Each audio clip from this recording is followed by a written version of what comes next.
You let me violate you. You let me.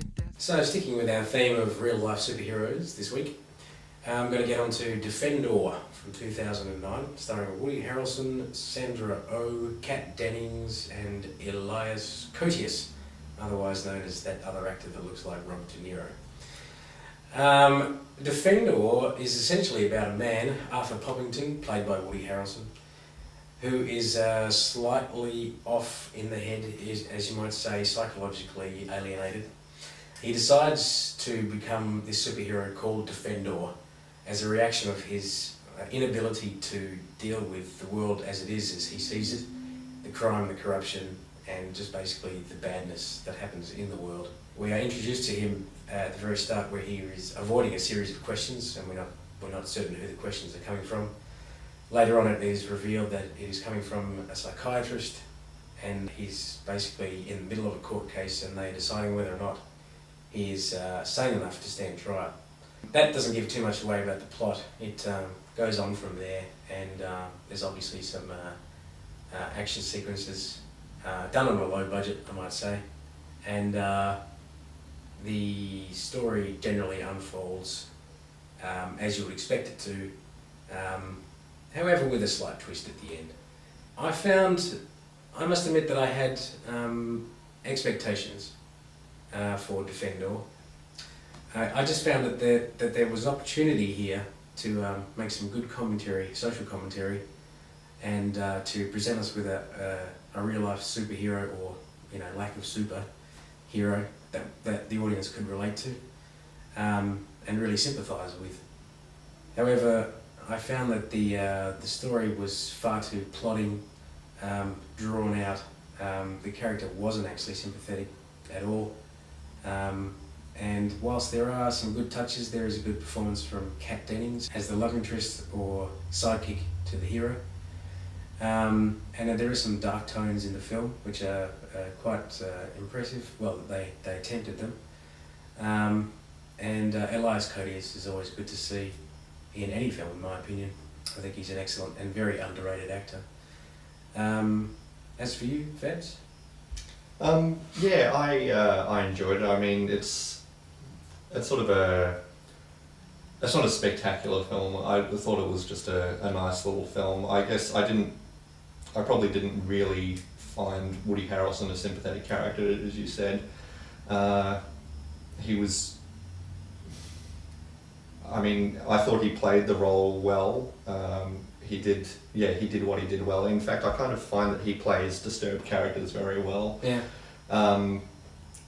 But actually, he's kind of a perfect choice for the part, really. Yeah, he really is. Yeah, he has that kind of look in his eye that's kind of a bit sort of, I don't know, mentally disturbed, if I can say that in a nice way. Yeah, it's gets you on edge, a little bit nervy. Yeah, definitely. The Robert De Niro character, Elias. Yeah, I agree with you. I really like him. I have to say, I think he's a good actor, and I really liked his character. And it's probably the most interesting and sort of intriguing character for me in the film. And there's a twist involving him as well, which I thought was neat. Yeah. And the love interest was, I don't know, I find these sorts of characters a little bit jarring. I mean, she's a prostitute who... very young prostitute. Yeah, who has an addiction to crack, and I guess I'm always a little bit disturbed by these, good-looking crack addicts. Like these films keep presenting crack addicts that are still somehow managed to be quite attractive, and that always throws me a little bit, which is, that's probably just me, and that's unfortunate that it jars me. But that's a good point. Yeah.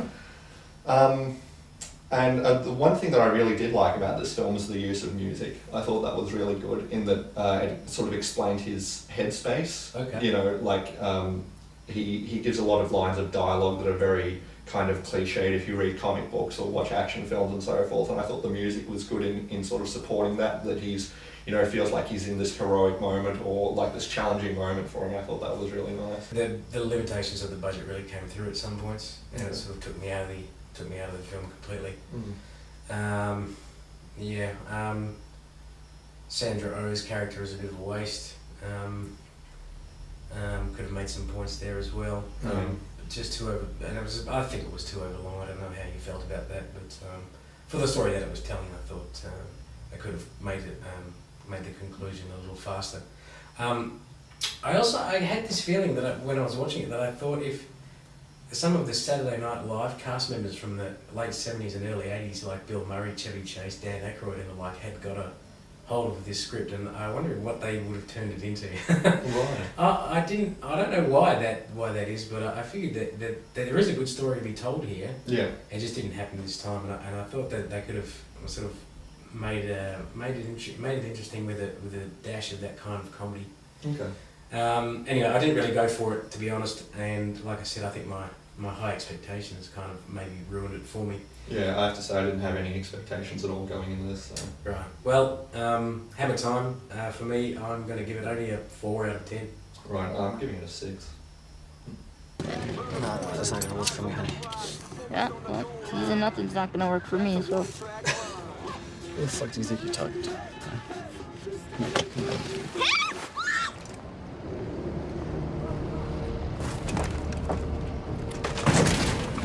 Who was that? Who was that? Wait, hey, where you going?